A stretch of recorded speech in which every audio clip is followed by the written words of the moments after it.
Welcome to the Mike on Much podcast. I'm your host, Mike Veerman. I'm here with my friend and trusted producer, Max Kerman. We're here with our pop culture aficionado, Shane Cunningham, as well as intern Erica on the ones and twos. Guys, lots going on in the city, lots going on in the world. This is an episode of Free Dumb because we do not have a feature guest today, but we have a great feature guest coming up who I'm going to be interviewing later today, but we'll hold it back in case he doesn't call in and then we seem silly for announcing him. But pretty exciting for us, I think. Yep.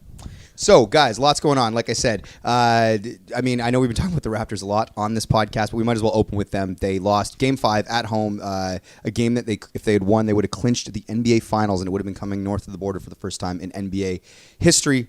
Of course, if you follow along, they did not do that. But, Max, you were at the game. Yeah, I feel like I almost feel bad about doing this Raptors episode for you, Mike, because it's a triggering thing. You know, I think there's a weird mood. Even suggesting this podcast, we haven't talked since the Raptors game. Yeah. And I was throwing in, suggestions into the group for what we want to talk about today. Nobody was getting back to me. Everybody was in a very weird mood yesterday. I'm maybe slightly getting out of it. Like, I listened to the Bill Simmons Rosillo podcast, and my stomach was just churning the whole time because they were going over all the things that happened in the game. I've been reading the NBA Reddit page, and they're talking about like the fan reaction to the KD injury, and that's making me queasy. So a couple things. One, after a loss like that, Shane knows this. Like, I disengage from the NBA. Like, one of the things that one of the things I love about the NBA is, like, after a win, you can go and you can read Raptor Republic, like Morning Coffee. You consume all of this NBA coverage. It's so fun to read. When they lose, part of the reason I'm so sad is that I basically lose coverage for at least 24 hours, sometimes 48 hours. I have to just, like, literally yesterday at lunch, I read an oral history of Ghostbusters on RollingStone.com. I can't consume NBA coverage because I just need to, after the loss, I kind of just step out of it. And I've been very bummed, but not because we lost. We have 2 more shots, and honestly, without them having KD, like, we've been the better team. So I actually, from a basketball standpoint, I feel pretty good. And I think I've come to terms, at least, with the possibility that we end up losing this series. And I'm like, okay, if it gets there, it gets there. And I'll have a whole summer to be upset and question why Nick Nurse did certain things, or why, I can lament the mistakes or the second guessing all summer long. At this point, this game goes away if they win the next one, or Game 7, which would be on Father's Day this Sunday, which would be, heartbreaking.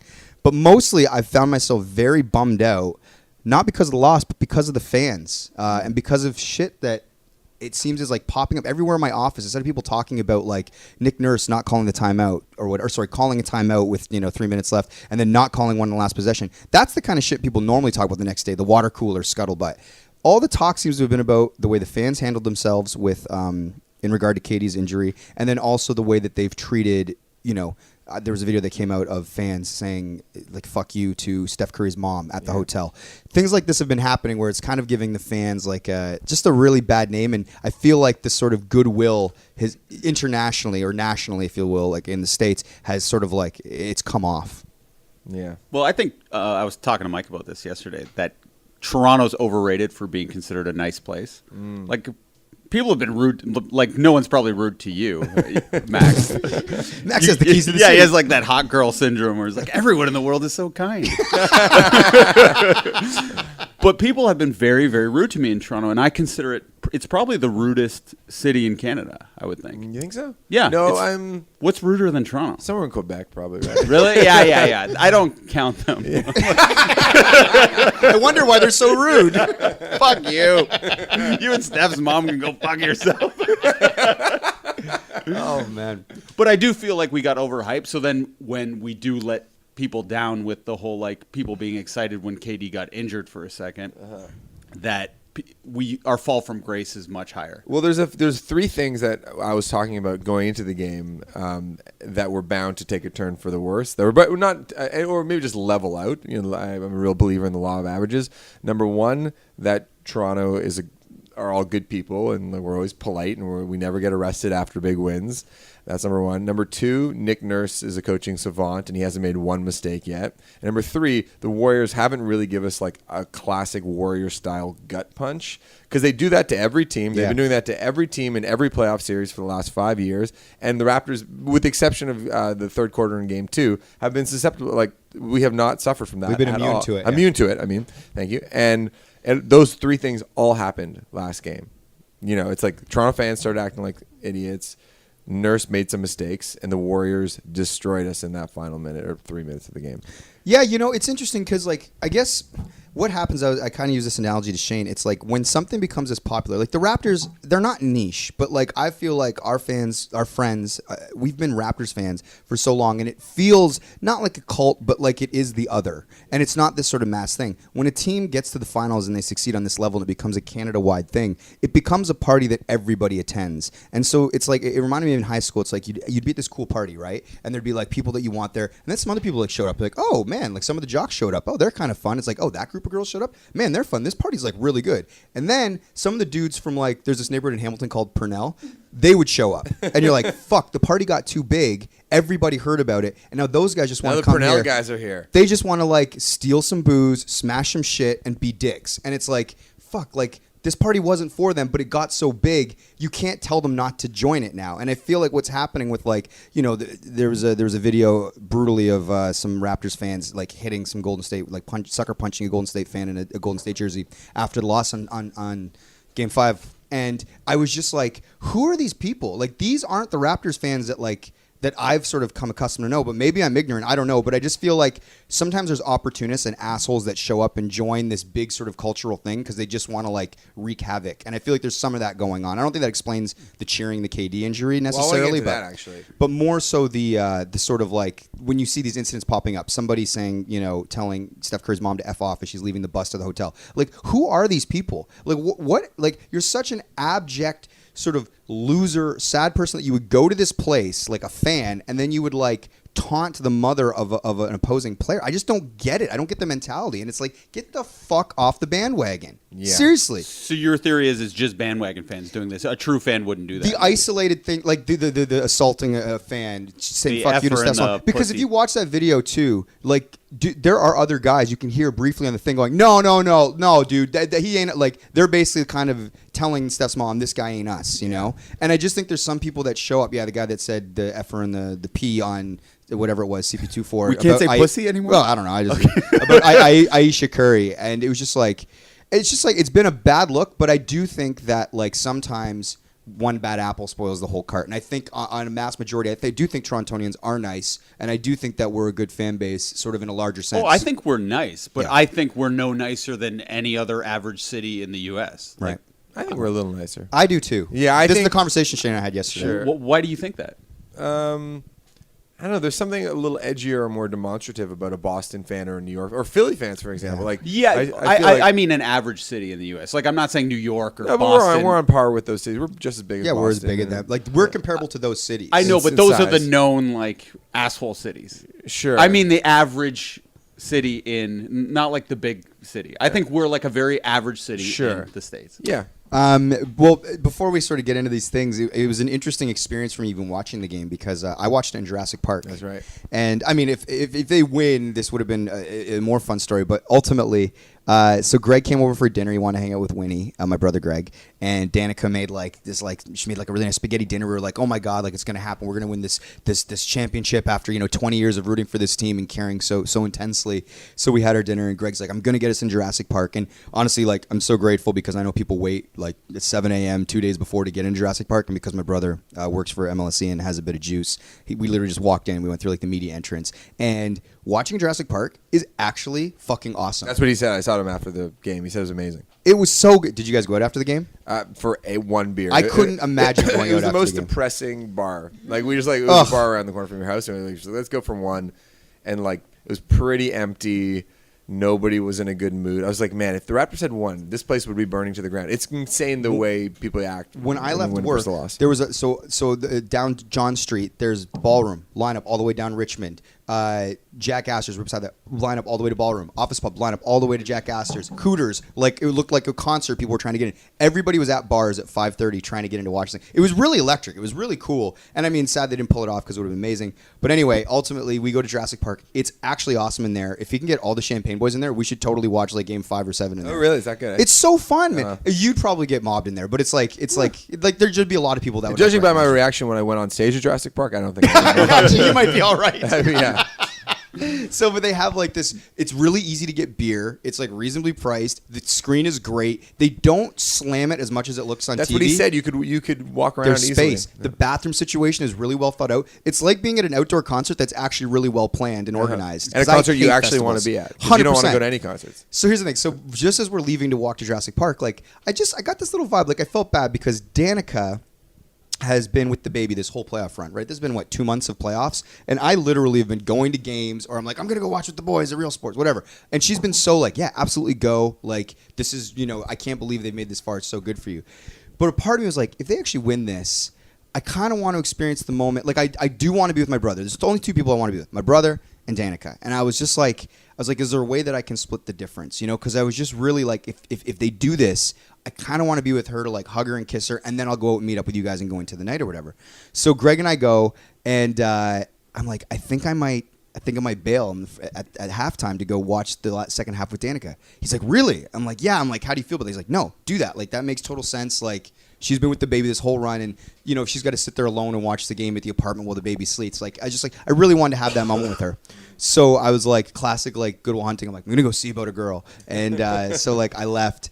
And by the way, stupid mistake because, of course, it's insane down there. You can't jump in a cab. You can't whatever. So, like, I'm still not – and I made a couple wrong turns. Like, I tried to go up York, and I thought I could walk through the masses up to, like, front.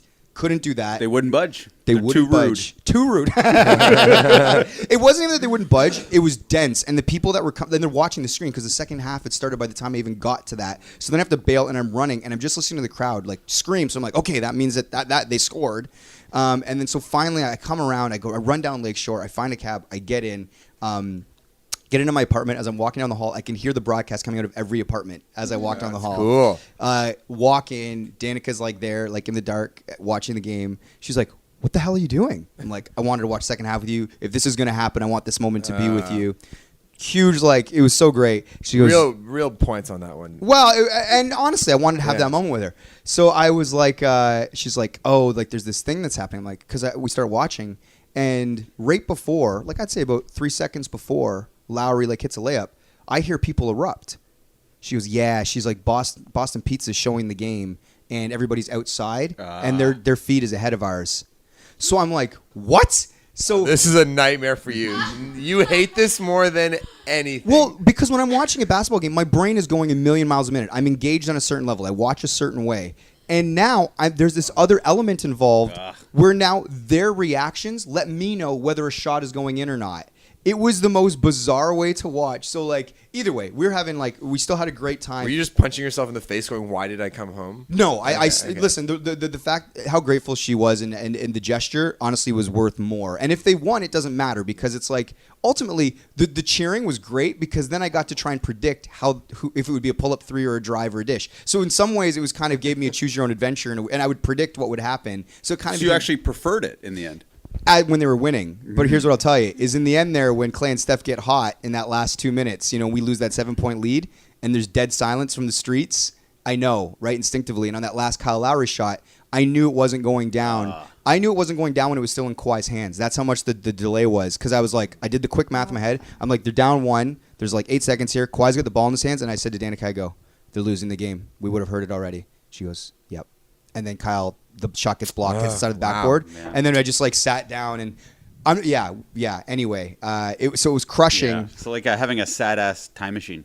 Be honest, but it could have been an amazing time machine. Yeah. And that's the way these things go. It's a make or miss league, as they like to say. Anyway, that was how I consumed the game. And then I didn't even look at my phone. I was just like, Danica and I sat there and talked about stuff, and I was just like, I gotta go to bed. And I had a perfect buzz on. Like, it was perfect. Like, we had a couple gins at dinner, then we had some drinks in Jurassic Park, and then I had another gin when I got home, and I was like ready to kiss her and then go out into the streets and meet you guys. And obviously we know how it turned out, but that was my experience of game 5. I will not be watching any more games at my home because of the delay. I can't do it that way. So And what about you, Shane? Where'd you watch it?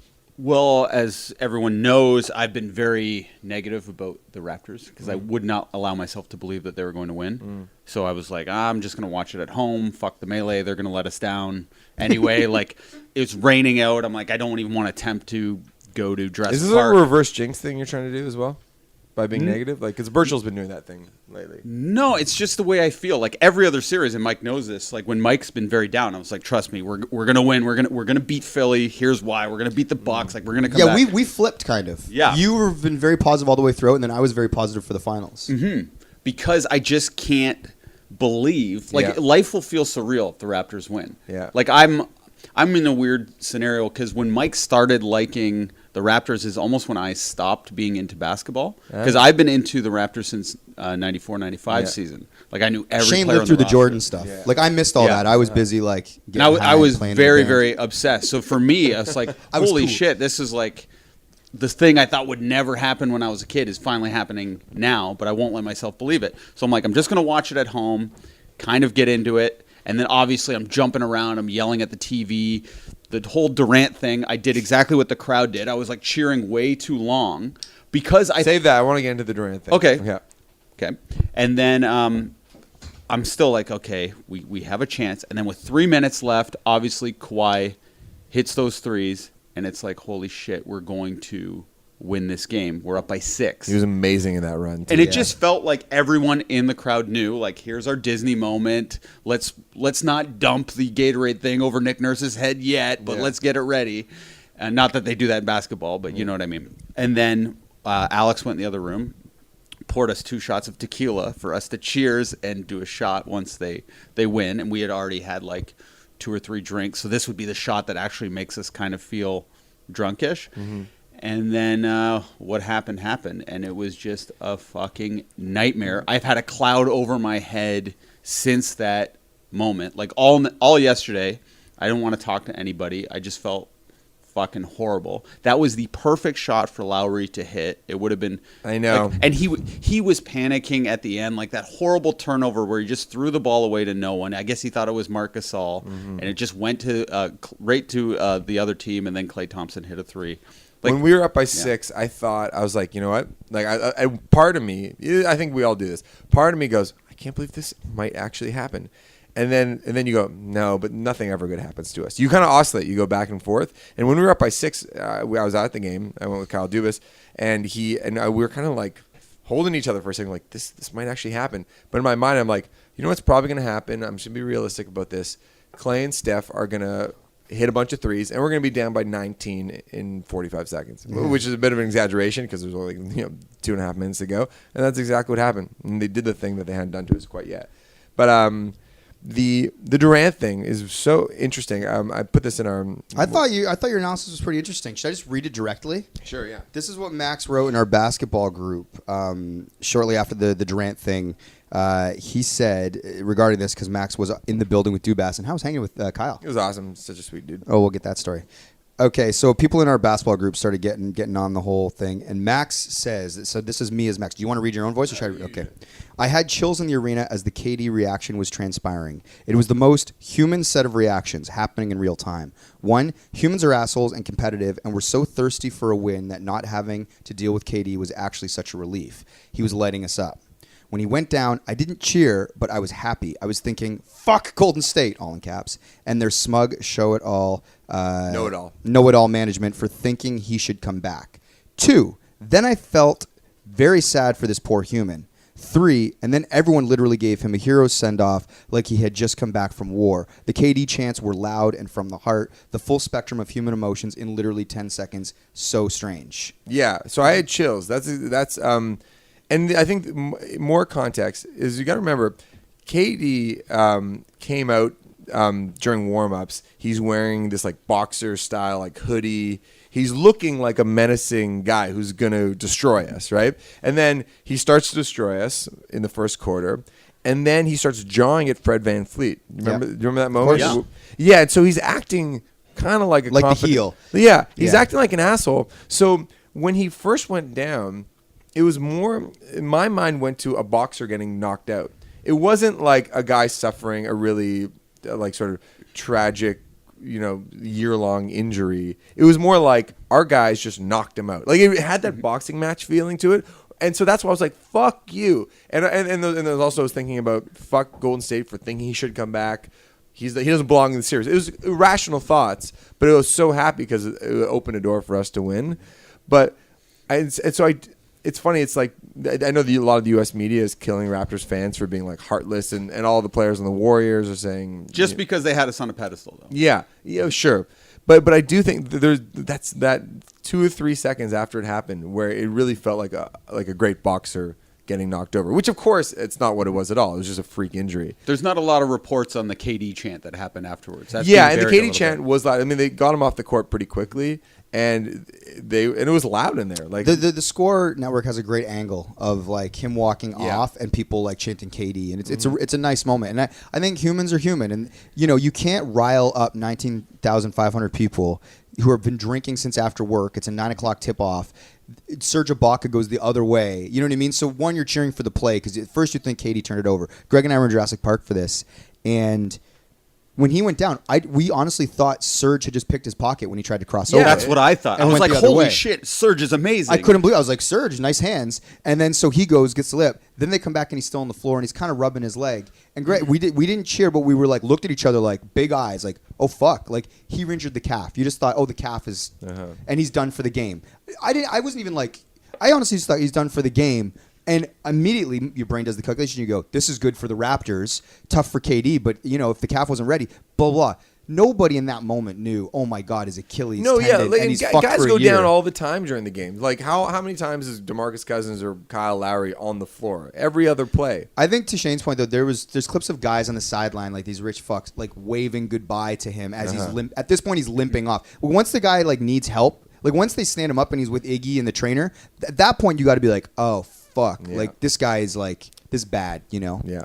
I just think 1 out of 10 people, bandwagoners or not, are just kind of like that. Yeah, are not self-aware and their worst instincts come out at the wrong time. And when everyone else is shocked and the kind of quiet, like, oh my God, he's hurt, the only people who are going to be loud are the 1 out of 10. So it seems like way more people are celebratory than they actually are. Yeah. And I think most people heeded the advice from like Lowry and Serge Ibaka who like immediately. That was embarrassing, yeah. But I don't think it was embarrassing. I mean, they had to do it, but then everybody goes, oh. That kind of snapped everybody into it. I thought it was a really good move by them. Of course. Of course it was, but the fact that they had to do it, I was a little embarrassed by. But this is the thing. Is like I think everybody's brain isn't quite working in that moment. Everybody's that so I agree with. thirsty. It's mass hysteria. Yeah, and everybody, as you say, is mildly drunk and so excited for a possible reading win. for 48 hours about how KD's this destroyer that's going to come back and he's going to flip the series. And so it's like they've set him up as this sort of like this thing, this immovable object that like has the fans terrified. Yeah. All anybody talked about the day of the game at work was like KD's playing, KD breathlessly looking at updates, and it's like of course they're going to have a reaction that is like relief that becomes demonstrable as like glee, and then it's such a bad look when juxtaposed next to a fucking guy who's on the floor, and then afterwards we find out, oh, the Achilles tear, and for those of you that don't watch a lot of basketball, he'll be done for the year for sure if it is an Achilles tear, and guys don't come back from that really, and he's like, it might alter his status as a superstar in a contract year, so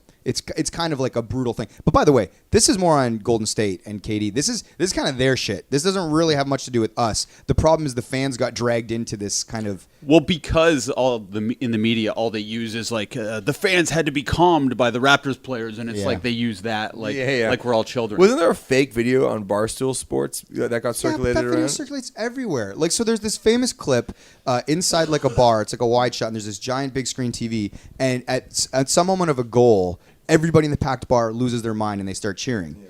What happens is people Photoshop into the TV a bunch of stuff. They've been doing this for almost 6 months or a year now. So like they were like, oh, the premiere of this season of Game of Thrones. The minute the HBO thing comes up, it's like, psh, the whole bar goes crazy. Yeah. It's like so like they've been putting up seminal moments and people losing their mind. It's just this thing that's known as fake now. So Barstool Sports had KD going down, and they were like this bar in Toronto loving it. And then all the writers sanctimoniously are like, this is fake, this is bullshit. But I think Barstool at this point knows they're just trolling. Did you get tricked by it? No, I didn't get tricked. I only saw the reaction from Bruce Arthur, who was like, this is trash and Barstool sucks. But the thing is, it's so known as like it's almost like a meme now, more so than people trying to pass it off as fake news. But maybe some people fall for it if they haven't seen it enough. Like I'm hyper on basketball Twitter, so I've seen that thing a million times. Yeah. I thought it was more just like, oh, they're taking the piss out of the fact that some fans cheered. This is they're making fun of us. More so than reporting it as fact. Yeah, usually it's just meant to be a funny thing. Exactly. So where are you guys going to watch Game 6. We got to figure this out, man. Yeah. Well, okay, but back to Max. You had a date with the GM of the Toronto Maple Leafs. Yeah, this is who brought you to the game. Yeah. Like, what's he like on a date? Does he buy the beers? Do you buy the beers because he gave you the ticket? The free beers in the board of directors. Oh, my bad. Yeah, Right. yeah. Oh, how ignorant of me. No, Oh, Kyle. silly Mike. Is there anything need to be purchased at all? Food, maybe? Nope. Free food. Free food there too. Did he pay for your Uber there? He gave me a No. chit. Free Ubers. Here's the Uber chit. Did he give you a piggyback home? Actually, no. They had one of the underlings from the boardroom piggyback you guys home. No, it was cool. I mean, so he invited me. He invited me before Game 5 could have been. We knew Game 5 could have been a deciding game. So there's a part of me that on like Sunday, I was like, should I text him to tell him like, if you want to bring your wife Shannon, like I totally get it. Like she did not know this, and he said no, the game's too late. Like she needs to be at home with their kid Leo. So I met him at his office. He's got a swank place. Kyle's a great dude though. He's very. He doesn't buy into the sort of like the traditional hoopla around sports. Like he's a Moneyball kind of guy. So anything that looks like that guy's conventionally looks like he should be a certain type of player. He's like, show me the numbers, and I'll tell you. If Analytics. He's more of an analytics guy. So I go into his office. Just a funny little moment. I was like, man, this is a nice office, nice view. And of course, he's on like the 15th floor. Oh, so his office has moved up since he's been on the pod? Yeah, that's right. Different office. Cause Yeah. I don't think I've been in here because we interviewed him when he was still the assistant general manager of Yeah. the Leafs. So I go in. He's like, yeah, you can fool a lot of people into thinking you're a big wig when you got a view like this. But just being aware that it's like don't judge me on my office. Just judge me if I'm doing a good job or not. Yeah. Kind of thing. And Shanahan was up there. We went down to the board of directors, talked to Babs for a little bit, the Leafs head coach and his wife. So and a really nice guy. Eugene Levy and Dan Levy were back there. Heard Gretzky was in the house. Yeah, Gretzky was in the house. Yeah, it's, down there, the board of directors lounge is right next to the Warriors locker room. So there's a lot of media waiting outside. It's just kind of, and Adam Silver was there. Our seats were 2 rows behind Adam Silver, like center court, 13th row. Like they're the best seats. Imagine if you'd gone to game 2 with Dubas, you would have been 2 rows behind Obama. Oh, that's right. Yeah, but it was. Yeah, I mean, when I got there, I was like, this is like an incredible experience. And it was amazing. But I'll say, to your point, like, and Dubas is a pal. Like, I love being there. If we'd won, this would have been an amazing memory. But also, like, I miss being with you guys, too. Like, I really don't think there's a bad way to watch, a Raptors win. And I'm trying. Oh, yeah, also, I was sort of keeping tabs on, like, how many times Dubas got recognized compared to how many times I got recognized. And I'm going to say it was like 65-35 max to Dubas. Whoa. No big deal. So and so I did feel like every time I got recognized, I justified myself as his date. You'd be like, okay, at least he's like, bring Yeah, you're the arm candy. Yeah. Actually, one thing, we walked by a group of like younger dudes backstage area, and one of them I heard say like, oh, there's Max from Markel's. And then we kind of walk a little further. He's like, those 10 guys we just passed, they're all in the Philadelphia Flyers. And one of them in Scott Lawton just said, there's Max from Markel's. So it's funny. So he knew that, like, yeah, so he recognized all those guys as NHL players. How many photos are you taking on a night like this? Some photos. Yeah. How many photos is Kyle taking? And he knows people in the building too. But Kyle's very polite to everybody too. Like he treats everybody, all the staff too, like with a lot of respect. And yeah, he's good at it. He's good at his job as being a very kind of public person. And you got a photo with JYD, I saw. I did. You recreated a famous That's photo. right. That was amazing, by the way. Yeah, Danica DM'd me on the side. She said, you got to make that into an actual IG post. Not just a story. So did you? I'm going to. Right. I needed to let the Raptors lost breathe for a second. I know. Tough day, but you know what? I will say, I think people were expecting me to come into the office yesterday, like I just came from a funeral. Shane, can you just tell me what you told before? Yeah, what? Well, I was just saying, before you arrived this morning, we were talking about this. like your vibe when you come in, it's like when like you're hungover, you kind of want to act like you're not hungover, Yeah. so you'll be like, "Hello, everybody, it's a beautiful morning," but it's like you're overcompensating. So it's like I'm just like in a cloud of hell at my desk, and then I hear you come in with that Guy Smiley stuff, and I was like, I know what he's doing, like going against the expectations, right? Well, I have this whole playoff run. I have gone against my nature, which is to think the sky is falling. So I've actually been positive in certain things. Like when we went down 2-0 to Milwaukee, I put in all the groups. We're coming back to to Milwaukee tie 2-2. Like I just at some point I flipped. I don't know. Maybe I took a note out of your book, Shane, because I was just like, I need to start being positive. I think that shot in Game 7 against Philly, I just went, this is weird. This is like destiny manifest, and like I started to change. So like I want to have a good vibe around things, and maybe I am going Instagram because I think everyone does expect me to come in like I'm fucking going to a funeral. Like literally, like Randall, my boss, came up and he like consoled me, like touched me on the shoulder, like. And so did that bother you a little bit, or you're like, don't do that? No. Because I you play into it all, and it's fun for them to like see how I react. But one of the reasons I was saying too, when we were talking about who you watch the game with, it's like lots of people are like, come watch it at my place or whatever. Not that I'm like Mr. Popular, but like I find a lot of people have wanted. People know that this is your thing, so they gravitate towards you. Yeah, they want to watch with me. But I start to think like, unless I know you super well, like, are you watching just so you can watch me? And so a part of me was like, no. In this sense only. If they win it all, people like. I know, like, phones come out. Like, it happened in fucking that stupid game 4 against Milwaukee. People wanted to see my reaction. Yeah, like, it's true. Mike has a special thing in our friend group. Yeah. Like, they start filming to see if I'm going to, like, cry or something. So then I get self-conscious and I'm not having a natural moment. So it felt that was one of the reasons why it might have been nice to, like, anyway, long story long is I didn't want to watch with friends of friends. Like, so it's like when you go to somebody's viewing party, it's not them because those are my friends. It's like they'll have 10 people that they invited that I don't really know that well. And so And it's then not 5 even, cameras are on you. those people won't be filming me. No. But then it's like I got to cry in front of a stranger. I don't even know if I'm going to cry if they win the championship. I don't. What's I the difference wanna be between that and thinking Jurassic about it. Park, though? What's that? What's the difference between that and Jurassic Park? There's So- a lot of strangers there. So Jurassic Park is if you're a complete stranger and I haven't like shook your hand and be like, oh hi I'm Mike, oh hi I'm Terry or what, I don't know, fuck. But anyway, and it's just with my brother, and so it's like a concert vibe, and everybody's going to be having their own moment, which I think people do in their moment. And I know that I sound crazy right now, but Max, you know what I'm trying to say, Yeah. right? Like I know you're crazy. Yeah. I just yeah, exactly. So anyway, yeah. Anyway, for Game 6 tomorrow night, what are we going to do? We'll figure that out. We will figure it out. But, the nut finally broke the silence. He hadn't talked to me since we talked about the shirt incident on the podcast. So you never know if you're in one with the nut. And we're about to go to New York City together. So I was like, well, I wonder if the ice is going to thaw. Is he okay? Well, he reached out and he's like, where are we watching Game 6? Oh, He's cool. like, are you booking the room at your place? I was like, they don't stay open past 11. And I think he's trying to sort out real sports, actually. Oh, that'd be fun. Yeah. Why would it? Yeah, we got to figure it out. We'll figure it out. We got to figure it out. All right, next subject. Next subject. So, Max, last night you went to the Billie Eilish concert. I think it's Eilish. Eilish. Yeah. Sure. Yeah, so my Billie 11-year-old Billie Eilish, big eyelashes. My 11-year-old niece Emma, she's graduating from grade 6, and my sister called me looking if I could help with tickets. They're $200 for the lawns. So I said, let me make a call. I was able to secure 4 tickets for Emma and her friend Kate. Lauren and I were chaperones. So you shelled out $800. No, they were free. Oh. Yeah. But they bought the beers, right? No. Board of directors at Bud Stage. And then I was like, I ended up actually at the Raptors game meeting an old friend who's kind of a bigwig now at Live Nation, who's kind of running this tour. And I asked, I was like, is there any like meet and greets happening? And he said, yeah, there's like a radio meet and greet. Let me sort it out for you. So we took them down at 5:00 and we got to meet the woman herself, or the girl herself. She's not even really She's a woman. 17. She's 17.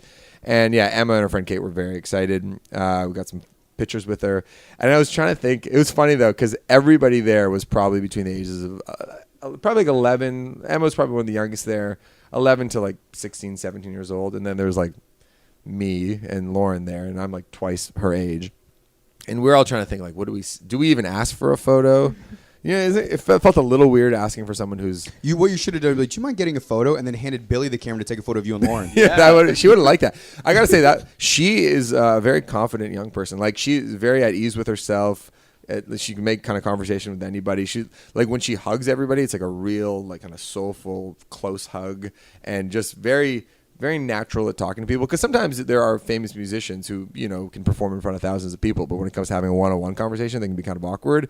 She's very at ease. Emma asked her what she should put in her yearbook as a quote, and she said something weird like "You suck my toe" from Billy. I don't know. It was a weird idea, but anyway, I was trying to think. I was like, I should. What am I going to say to her? Which is just a funny thing for like a 32-year-old grown man. What did you used to write in your books? Oh, I got some embarrassing shit in there. I don't remember, but I just know whenever I look at a yearbook and there's messages that we write, that you wrote in your friends' yearbooks and stuff like that, it's just all embarrassing shit. So I can't even look at it. What did you write in your books? I would never do it. I always wrote. It was a quote from. I wrote, "Time is the fire in which we burn," and it was a quote from Star Trek Generations. That's pretty good. Yeah. Anyway, So then I was thinking, I did it because it's seemingly deep, but I always thought it was funny that it came from Star Trek. So I was doing it in a way. so were you doing it in a funny way? I was doing it in an ironic way that I knew what it was from, but I think some people might read that and think it meant something, but it really was just what you know. Well, once I gave my yearbook to a friend, and he wrote in it, "Age and youth look upon life from the opposite ends of the telescope," and I was like, "This sucks. I'm not doing." I thought we were gonna write like inside jokes and stuff. So I was like, okay, no one else needs to sign this. I was doing it ironically, knowing it was from Star Trek Generations. And it's quick to write. It's very quick, you know. Anyway, go on. So she's really great with people. So she's good. Suck Lauren my and I are toe. the last people in line. There's maybe like 40 people there. No, because we're kind of picking up the rear. Yeah. And I was thinking, oh, you know what? You know, I was in LA a few weeks ago doing some co-writes, and the thing which is interesting about Billie Eilish is that her audience, again, is mostly like girls between the ages of 10 and 20, but indie rock guys and music producers of every genre love her new record. It gets played on The Edge and Indie 88. It's really transcended every format on radio.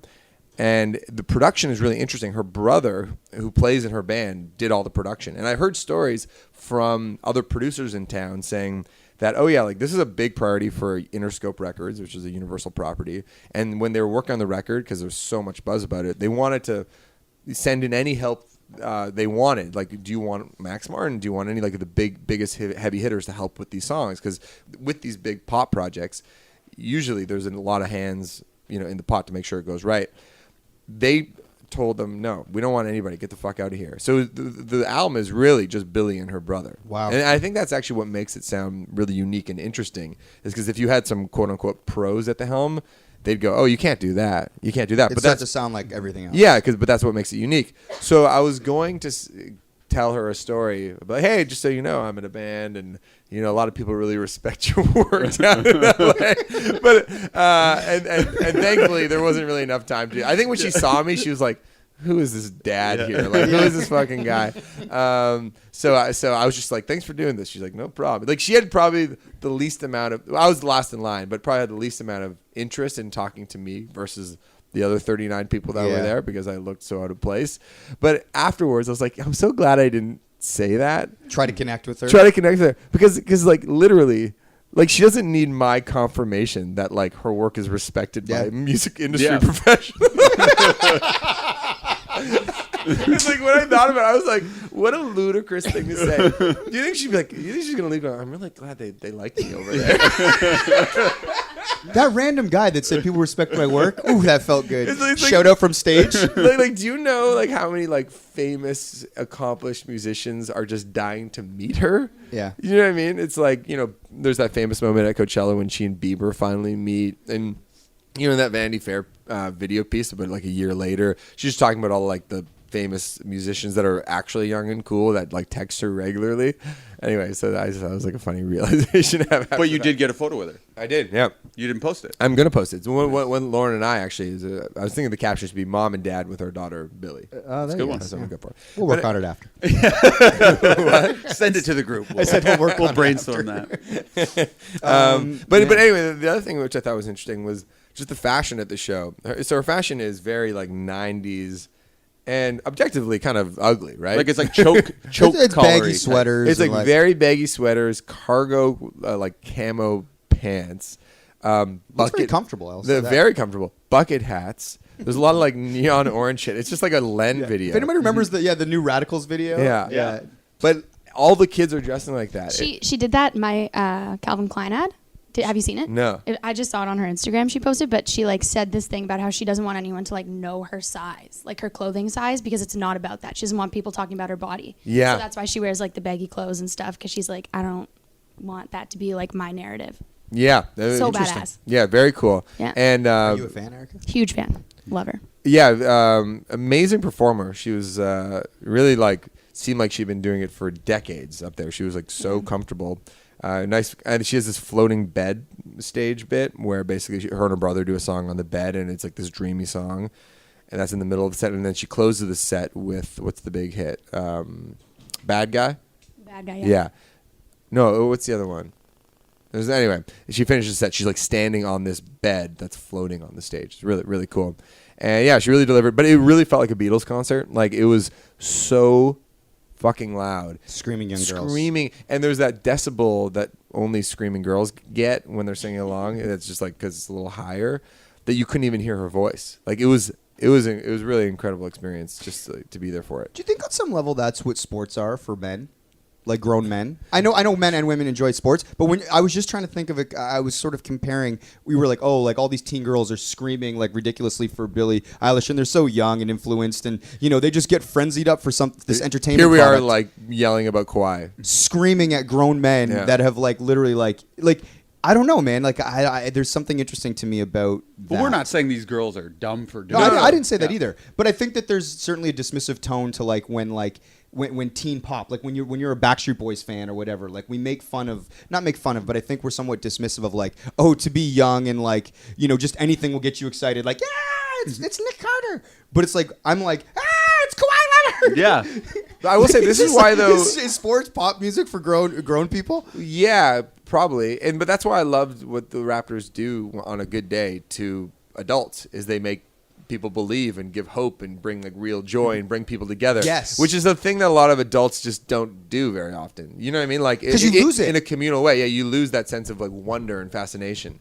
And yeah, I think that's a good comparison. I think that's why the Raptors run I think has been really special. Like people, because we all get to feel like a Billie Eilish fan who's 14. Yeah, exactly. And you lose that at some point along the way through life beating you down or realizing how the world works. Yeah. And it's these momentary things where it's like, oh, this makes me happy and I can just let loose.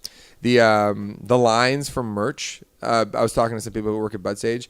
They think she broke whatever the record was because literally there was lines outside the Budweiser stage before the doors open for merch, and then literally up until she played, each merch stand had like a line that was 500 people long. It was crazy. Was the merch cool?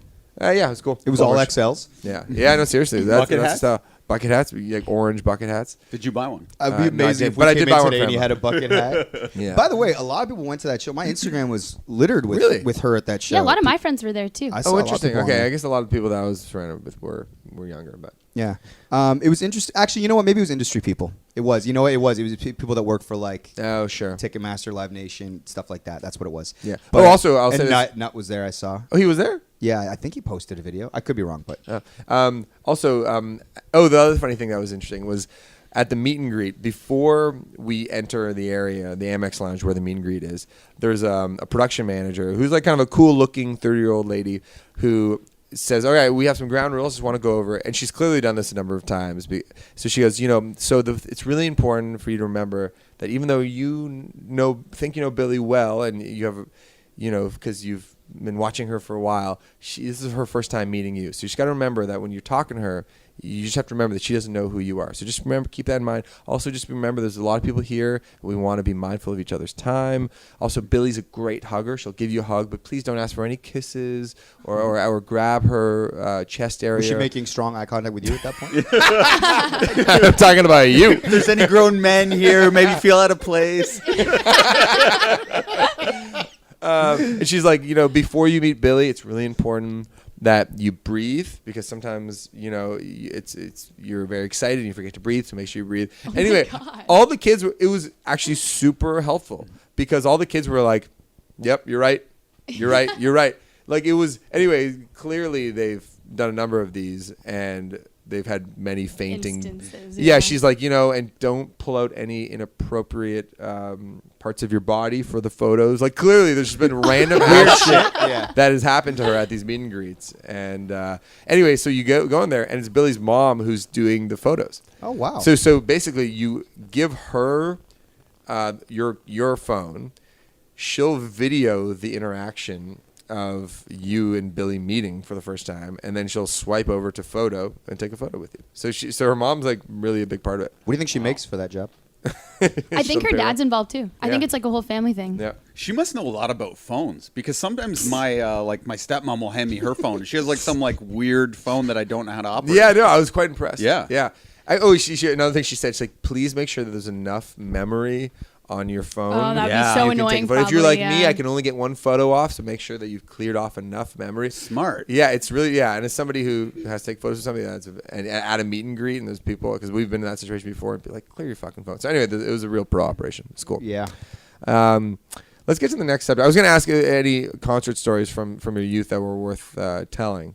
Is there anything? I saw. What was I think Weezer was maybe one of my first kind of concerts, or at least the first one that I remember really enjoying and going to as a band that I really liked, and I crowd surfed during. Oh, you did? Yeah, during Only in Dreams, which was pretty awesome. Oh, cool. So it was magical, but I wasn't I was probably I don't know. I was in my teens for sure. Mm-hmm. Yeah. Yeah, mine was probably like Kings of Leon. Yeah, when you were 22 or something. Yeah. Yeah. Erica. My first concert was Hilary Duff. Oh. But the first time I saw the Jonas Brothers, I cried Oh, at really? the concert. Are you excited about their comeback? I'm so pumped. Yeah. Their Have you album's seen their doc? amazing. Of course, it's Is it amazing. good? Yeah, it made me think completely different about Kevin. Oh, really? Yeah, yeah. Well, how I did you used feel about him before? Well, I used to chirp him here and there, but he got really bullied about it, and he was so much older. He was just on a different phase of life. He fell in love really young. Are they still together? Him and his wife? Yeah. Yeah, 2 kids. Oh, there you go. Are Living the you dream. attracted to Kevin? No, Oh. Who are you more attracted to, Nick or Joe? Joe. Whoa. I think I'm more of a Nick guy. So Nick Nick has turned. always been a little bit better looking, but Joe was the funny guy. So he always got me. I think Joe was the better looking guy. Then all of a sudden, Nick got all buff. Nick got shaved his buff, head, yeah. Yeah. And then Nick became the better guy. And Nick's the talent too. I did Yeah. Yeah, Nick it can- orbits can around sing Nick a little bit for better, sure. yeah. Yeah, I did a co-write. Actually, it was with My Heart So Is Yours, and that guy had worked with Jonas Brothers in the early days. And I was like, "Oh, what's the deal with that band?" And he said, "Nick's a fucking genius." This guy's been a writer who's been working for 3 decades, and he's like, Nick Jonas is one of the most talented musicians I've ever been around. Even if you watch an interview now, though, when they were younger, it was like Joe would handle all the questions and Yeah. stuff. Now they do not talk; they just look at Nick the whole time. Wow. It's very weird. That's interesting when the younger brother ends up being sort of the alpha dog. Well, he's the Michael Jackson. You Yeah. know, you basically come into your own, and then it's kind of becomes apparent who's running the show. exactly, and and maybe when he was younger, it was he didn't feel comfortable in the media setting, whereas then he sort of started to evolve in the background as the musical force, and then now it's we'll just defer to Nick. And Nick also had the most successful solo career out of all three of them. Oh, for sure. Yeah. Jealous is an amazing song. Yeah, when he left, he's no, I can be the Timberlake if I want to. And then now getting back with the brothers, why did he do it? It's just he missed his brothers. Yeah, they said they need to grow up on their own. You know what I'll say though is Nick. Actually, Manager Ash has a good theory. Is that if Justin Timberlake sang any of Nick Jonas's songs in the last 3 years, Justin Timberlake would be even more popular.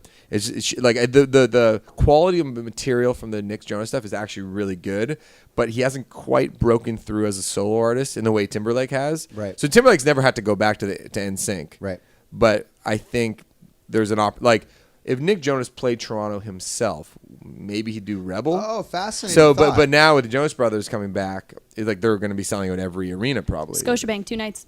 See, right? Nick Jonas cannot do that business on his well, own. he might not Yeah. have the dancing chops. That might be the main thing that he separates. tried. him. for a He bit tried there. though. Here's the thing. Timberlake tried and realized, oh, I don't have to do this with a band. I can do this business by myself, no problem. Nick Carter tried and said, oh, I have to go back to the Backstreet Boys. That's where I can actually make my money. Yep. So I think Nick Jonas is doing a Nick Carter move, going back to the thing that worked. But it is the dancing, I think, that separates him because Justin's such a good dancer, right? That Oh, he's between- kind of like a Michael Jackson. Justin's a triple threat: dancer, Yeah. singer, actor. Yeah. Although we could debate the acting. Whereas both Nicks, I don't think can dance. Does Nick the same Jonas way. dance? No, not really. Not really. I think he surrounds himself with dancers when he was doing the Jealous thing because he did the MMVAs. Yeah. He had the suit and they had sort of. He kind of, but he's Tried to hit the Timberlake's moves, yeah. like a trained dancer. Like the kid, he's like one of those kids that does everything. Look, as a kid star, he did everything, and then now as a man, Yeah. it's Yeah. part of the package. I think Nick's probably at heart acoustic guitar. To me, that's stand the and X sing factor, guy. though, between selling out as a solo artist. Sure. Did Nick even though release a full solo album? John Mayer could do Think it, so. Arena. He did?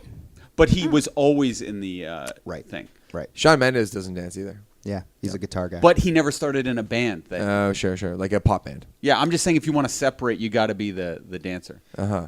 could any of the 1D guys sell out an arena? Because Yeah, Harry. Zayn. No, Harry already did. Harry Yeah, already did true. Scotiabank. Can he True. dance? Nope. There goes that theory. That's good.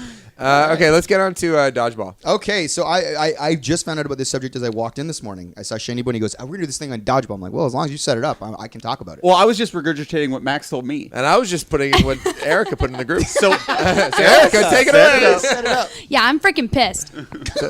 whoa. Let me pull this up. Yeah. Like basically there's not really much to it, but there's this movement, I guess, that started out west in Canada, and there's this group of, I don't know, do they work for the school board? I don't Maybe. know. You're setting it up. Okay. And they, I'm not good at this. We already went over this with S&C Lavalin. This is way easier than S&C Lavalin. And they want to take dodgeball out of schools. They want to ban it in all schools because they think it's organized bullying. Legalized bullying. That's what the headline says. So Dodgeball! do we think dodgeball is legalized bullying? Well, now it's like my wife's close friend is on like a near like Olympic level dodgeball team. Yeah, adults Like, play it. It's a very serious thing now, and I think it's closer to becoming a legitimized sport than it is becoming like a bullying thing. Well, I guess what we should do is get to the essence of what the sport is. Is there any other sport where the goal is to literally throw an object at somebody and hit them, to target them? I guess that's, especially at a youth level. Well, if you look at football, it's even worse. It's the goal is the person who has the ball to hit them as hard as you can to bring them down. Right. But And you like- play touch football, so you can kind of get it right. And there's an organization to football, meaning like you work in concert as a team to sort of like advance the ball, you set blocks, you're kind of working together to sort of lift a piece. Dodgeball is a very kind of individual sport where it's like you're just picking off people in chaos, just throwing things at them. Well, it goes back to... I'm doing the devil's advocate thing. Yeah, Sure. there's this great researcher writer named Jonathan Haidt who just put out a book called "The Coddling of American Mind" of the American Mind, and he's been on lots of podcasts that we listen to. And his whole theory is that kids are coddled too much, and that you need to build resiliency by letting them go out in the world. And he even talks about like what age did you start walking to school by yourself? And people that are in their 50s and 60s said, "Oh, I started walking to school when I was like 6 years old by myself." And the younger you are, the later you start walking to school. Yeah. So if you're now like 23, you didn't walk to school until you were 11 or 12 years old by yourself, because parents, there's a lot more helicopter parenting and coddling of the kids. So my question, going back to this dodgeball question, is this like, okay, is this a situation where like there's the kind of the slow, wimpy, sort of unpopular kid who gets picked on at a dodgeball game by the more popular athletic kids, and do we need to protect that kid? Or is this something where we go, you know what, this is going to build resiliency if you are that kid, and you'll be better for it. I was that kid. I was that wimpy kid with glasses who got hounded on during dodgeball, and that made me who I am today. Oh, wow. But Made did you it the ever make party you feel animal that bad? you are today. Yeah, Gave you the confidence to go behind the bar and drink straight from the tap. totally. Yeah. Did you dread playing dodgeball though? Like, did it give No, you I anxiety? liked it because I've always been competitive, but I was never good at it. Right. It's a fine line, because I'd say a lot of kids like would roll the way you do and go, you know, I'll figure it out. But then there's this probably a smaller percentage where you go, you know, you kind of have to look out for them to make sure they're not being taken advantage of. And then there's not something traumatic happening to them. I think phys ed in general probably gives those kids anxiety. Like, they don't want to play Yeah. soccer, they don't want to play floor hockey, and I get it, because it's like, well, I'm not that good at it, so I'm going to feel targeted. I'm going to feel like I'm not contributing, and I'm just like, like there is an anxiety if you're not inclined to enjoy sports or you aren't kind of decent at it in the first place. Well, that's like math for a lot of people, or any other science You're for looking at me. one. Yeah. Yeah, exactly. So I mean, I think it's an interesting conversation because dodgeball is a very unique sport. There's no other sport like it. Like, it's a weird sport, right? Like, baseball, I always say, is a very weird sport. It's very abstract. Like, who invented baseball? It's weird. It doesn't, like, every other sport is basically war. It's like, this is my end, this is your end. We're trying to advance something into your end. We're trying to infiltrate. You're trying to stop us. That is the deal. And maybe someone that plays dodgeball could speak to this more. I'm sure there are strategies in order to win, but really it's just throw a ball and hit somebody and then they're out. So There is crazy strategies. totally to sure. win. Like, it's Yeah. like whether you gang up, whether you use certain things, whether you have people that block and go on a person. I'm sure that like in any game, you're going to find people that are very good at figuring out the best way to optimize winning in those sports.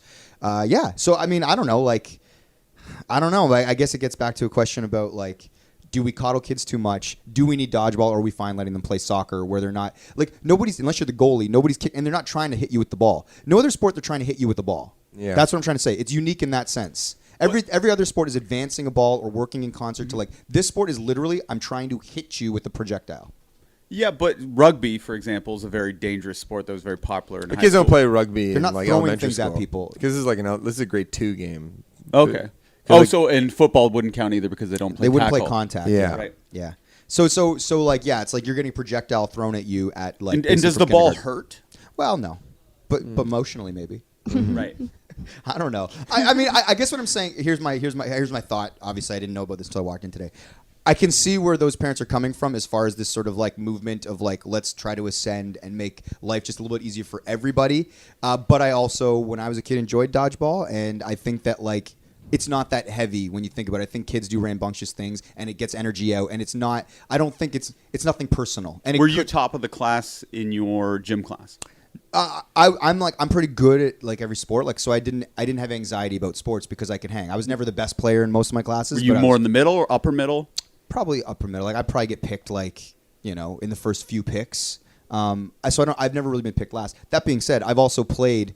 You and I were on a team where we played in a basketball league as adults. That was like absolutely above us. Oh, those guys played university ball or like European professionally. Like it was the most demoralizing experience of my life. I couldn't even fucking dribble the ball up the court without some dude like hounding me and basically stealing the ball from me. I was like, why did we enter this level of league? So like in that sense, and I'm a grown man and I felt embarrassed. I was so I guess what I'm saying is I have a lot of empathy for like kids that maybe aren't inclined to athletics or don't enjoy sports and are like, why is this mandatory? And it's like physical education should be mandatory. I think like get out and run, do something physical, but I can also see that there'd be anxiety and like, oh, I don't want to be picked last. This is the worst feeling in the world. I already have like the dirty jogging pants because I come from this situation and now I got to go and get embarrassed on like a baseball field.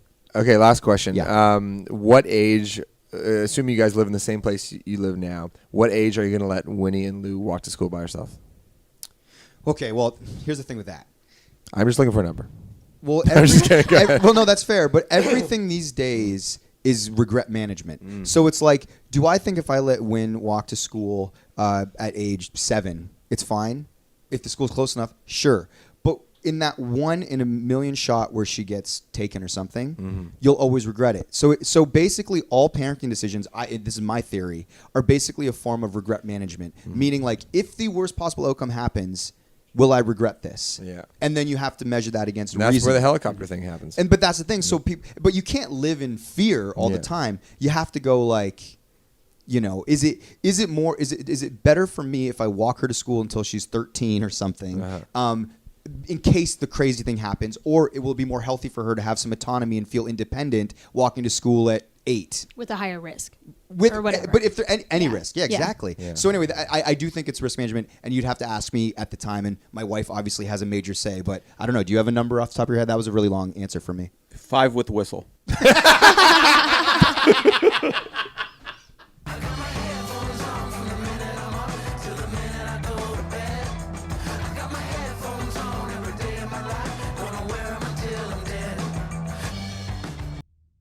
Mike on Much can be found on Twitter and Instagram at Mike on Much. You can subscribe to the show on any platform that has podcasts. Spotify, do it.